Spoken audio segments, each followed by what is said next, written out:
మనం గతంలో 5 సంవత్సరాలు వైఎస్ జగన్మోహన్ రెడ్డి గారి పరిపాలనను గుర్తు చేసుకుంటే మనకు ఆనాటి రామరాజ్యం గుర్తుకొస్తుంది. అదే రామరాజ్యాన్ని ఈరోజు చంద్రబాబు నాయుడు గారి హయాంలో ఈ రాష్ట్రాన్ని రావణ కాష్టంగా మార్చడం జరిగింది. ఎన్నికల ముందు సంక్షేమం అని, అభివృద్ధి అని, సూపర్ 6 అని, నీకు 14 అని ప్రజలను నీకు 15 అని ప్రజలను మభ్యపెట్టి అధికారంలోకి రావడం జరిగింది. అధికారంలోకి వచ్చిన తర్వాత ఈ రాష్ట్ర ప్రభుత్వం యొక్క పనితీరు మర్డర్లతో, మానభంగాలతో, దోపిడీతో, దౌర్జన్యంతో ఈ రాష్ట్రాన్ని ఏ రకమైన ఇబ్బందులకు గురి చేస్తున్నారో మనం చూస్తూనే ఉన్నాం.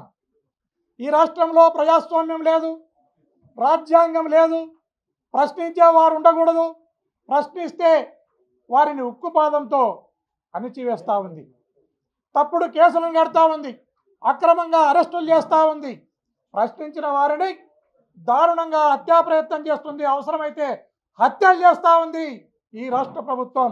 ఇంతకంటే దుర్మార్గం, ఇంతకంటే దౌర్జన్యం, ఈ దౌర్జన్యం పరాకాష్ఠకు చేరింది అనడంలో ఎలాంటి సందేహం లేదు. ఈ రాష్ట్రంలో మనం గమనిస్తే ఈ ప్రభుత్వం కేంద్ర ప్రభుత్వంతో కలిసి ఉంది, కేంద్ర ప్రభుత్వంలో భాగస్వామ్యం ఉంది. ఈ ప్రభుత్వం ప్రత్యేక హోదా మీద పోరాడవచ్చు, లేదా రాయలసీమ లిఫ్ట్ ఇరిగేషన్ మీద పోరాడవచ్చు, లేదా విశాఖ ఉక్కు పైన పోరాడవచ్చు, లేదా పోలవరం డ్యామ్ మీద పోరాడవచ్చు. వాటినన్నిటి కూడా గాలికి వదిలేసి ఈ రాష్ట్రంలో ప్రశ్నించిన వారిపైన, అదేవిధంగా ప్రజాస్వామ్య వాదులపైన, అదే రకంగా వైఎస్ఆర్ కాంగ్రెస్ పార్టీ కార్యకర్తలపైన, లీడర్లపైన దౌర్జన్యం, హత్యలు, హత్యా ప్రయత్నాలు, తప్పుడు కేసులు, అక్రమ అరెస్టులు చేస్తూ ఈ ప్రభుత్వం ముందుకు పోతా ఉంది. ఈ ప్రభుత్వాన్ని ఇంకా ప్రజలు ఉపేక్షించరు. ఎందుకంటే ప్రతి నిత్యం కూడా ఈ రాష్ట్రంలో ఏదో ఒక మూలన మర్డర్ అన్న జరుగుతుంది, లేదా హత్యా ప్రయత్నం అన్న జరుగుతూ ఉంది, లేదా మానభంగాలన్నా జరుగుతూ ఉన్నాయి. ఈ రకంగా శాంతి భద్రతలకు విఘాతం కలిగిస్తూ ప్రజలను, ప్రజాస్వామిక వాదులను ఉక్కుపాదంతో అణిచివేస్తూ ఈ ప్రభుత్వం ముందుకు పోతా ఉంది. అదేవిధంగా మనం రాప్తాడు నియోజకవర్గాన్ని తీసుకుంటే ఈ 5 సంవత్సరాల కాలంలో మా స్థానిక మాజీ శాసనసభ్యులు తోపుదుర్తి ప్రకాష్ రెడ్డి గారు ఎక్కడ కూడా తప్పుడు కేసులకు కానీ, అక్రమ అరెస్టులకు కానీ, దోపిడీకి కానీ, దౌర్జన్యాలకు కానీ, మర్డర్లకు కానీ, మానభంగాలకు కానీ తావు లేకుండా శాంతి భద్రతలను కాపాడడంలో తనదైన పాత్రను పోషించిన సంగతి మనమంతా గుర్తు చేసుకుంటే, ఈరోజు సునీతమ్మ, ఆమె కుమారుడు శ్రీరామ్ ఇద్దరు వారి కనుసన్నల్లో, వారి ఆధ్వర్యంలో, వారి డైరెక్షన్లో రాప్తాడు నియోజకవర్గంలో ఎలాంటి దౌర్జన్యాలు జరుగుతున్నాయో మనం గమనిస్తూ ఉన్నాం. ఎలాంటి హత్యా ప్రయత్నాలు జరుగుతున్నాయో, ఎలాంటి హత్యలు జరుగుతున్నాయో మనం గమనిస్తూ ఉన్నాం. మొన్నటికి మొన్న దుర్మార్గంగా ఆత్మకూర్ మండలంలో సిద్ధరాంపురం అనే గ్రామంలో బాలన్న అనే వ్యక్తిని, తెలుగుదేశం పార్టీకి సంబంధించిన సునీతమ్మకు దగ్గరి బంధువులు బాలన్న అనే వ్యక్తిని చితకబాది వాడు సావు తప్పి కన్నులొట్టమైనట్లు తప్పించుకోవడం జరిగింది. మొన్న ఎంపీటీసీ ఎలక్షన్ల సందర్భంగా రామగిరికి పోయే ప్రయత్నం చేస్తే కుర్మ నాగిరెడ్డి అనే అడ్వకేట్ను అత్యంత దారుణంగా అతనిపైన దౌర్జన్యం చేయడం జరిగింది. అదే కాకుండా ఈరోజు లింగమయ్యను పాపిరెడ్డిపల్లెలో చంపితే, పాపిరెడ్డిపల్లెలో కూడా సునీతమ్మ స్వయాన తమ్ముని కొడుకు ఆదర్శ్ అనే తోడు ఈ ఎలక్షన్ రిలేటెడ్లోనే ఇంటి మీదకి పోయి అత్యంత దారుణంగా ఇంట్లో నుంచి బయటికి లాక్కుని వచ్చి లింగమయ్యను చంపడం జరిగింది. లింగమయ్య ఇద్దరు కొడుకులను కూడా చంపడానికి ప్రయత్నం చేస్తే ఆ ఇద్దరు పిల్లలు కూడా తప్పించుకొని పోవడం జరిగింది. ఇది ఇట్లా ఉంటే ఎవరైతే బాధితులు ఉన్నారో, ఎవరైతే తన్నలు తిన్నోళ్ళు ఉన్నారో, దెబ్బలు తగిలిన వాళ్ళు ఉన్నారో వారు స్టేషన్లకు పోతే వాళ్ళ కేసును పక్కన పెట్టి కొట్టినోళ్లకు చిన్నగా గిచ్చో గీరో వాళ్ళకు గాయాలు చేసి వాళ్ళదే కంప్లైంట్ తీసుకుని బాధితులపైన కేసులు కట్టుకుంటూ పోతా ఉంది పోలీస్ వ్యవస్థ.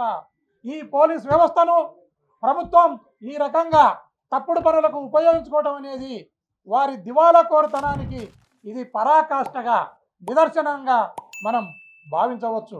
అదేవిధంగా అంతర్జాతీయ నేరస్తులను లేదా తీవ్రవాదులను ప్రభుత్వం ఎన్కౌంటర్ చేసినప్పుడు కూడా ఆ డెడ్ బాడీని బంధువులకు అప్పచెప్పడం జరుగుతుంది.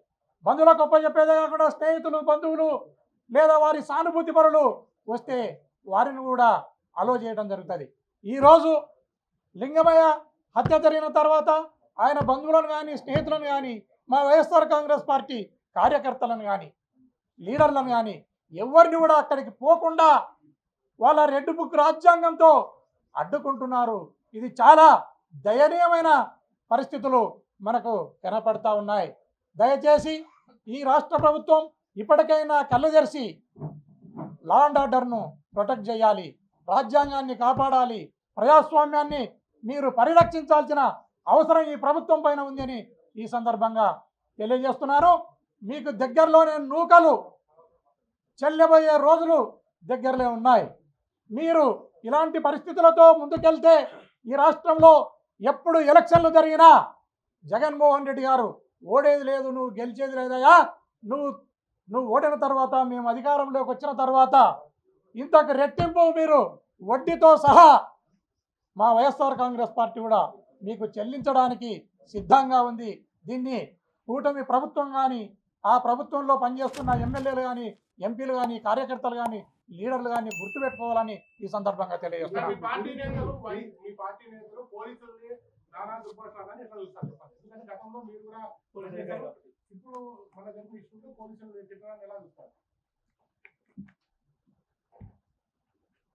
ఏ సందర్భంగా ఎప్పుడు ఎక్కడ జరిగిందో నాకు వాస్తవంగా తెలియదు.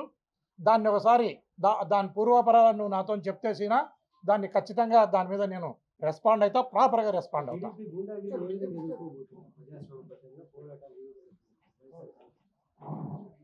వైఎస్ఆర్ కాంగ్రెస్ పార్టీ అధినేత వైఎస్ జగన్మోహన్ రెడ్డి గారు చాలా స్పష్టంగా ఇప్పుడు ఎవరైతే దౌర్జన్యాలు చేస్తున్నారో, దుర్మార్గం చేస్తున్నారో, మర్డర్లు చేస్తున్నారో వారి అందరిపైన మా ప్రభుత్వం వచ్చిన తర్వాత ఖచ్చితంగా చర్యకు ప్రతి చర్య ఉండబోతుంది. పోలీస్ ఆఫీసర్లందరూ కూడా గుర్తుపెట్టుకోవాలి, ఎవరైనా చట్ట విరుద్ధంగా పనిచేస్తుంటే వారంతా కూడా గుర్తుపెట్టుకోవాలి. వారు తప్పుడు కేసులు కట్టడం కానీ, అక్రమంగా అరెస్టులు చేయడం కానీ, మా కార్యకర్తలను లీడర్లను ఇబ్బంది పెట్టడం కానీ, అవమానం పెట్టడం కానీ జరిగితే వారి పేర్లను కూడా నోట్ చేసుకోవడం జరుగుతుంది. మా ప్రభుత్వం ఖచ్చితంగా జగన్మోహన్ రెడ్డి గారు ముఖ్యమంత్రి కాబోతున్నారు. నెక్స్ట్ ఎప్పుడు ఎలక్షన్లు జరిగినా అప్పుడు మీరు కూడా దానికి సంబంధించి మీరు కూడా దానికి ఆన్సర్ చేయాల్సి ఉంటుంది. మా ప్రభుత్వం కూడా తగిన చర్యలు తీసుకుంటుంది వచ్చిన తర్వాత ఈ సందర్భంగా తెలియజేస్తున్నాను. ఆ మాట ఇప్పుడు యావత్తు కురువలు కానీ, బోయర్లు కానీ, బీసీ, ఎస్సీ, ఎస్టీ మైనారిటీలందరూ కూడా వైఎస్ జగన్మోహన్ రెడ్డి గారిని ఒక అంబేద్కర్ లాగా, ఒక జ్యోతిబా పూలే లాగా గుండెల్లో పెట్టి చూసుకుంటున్నారు. ఆయన పక్షాన నిలబడి ఉన్నారు.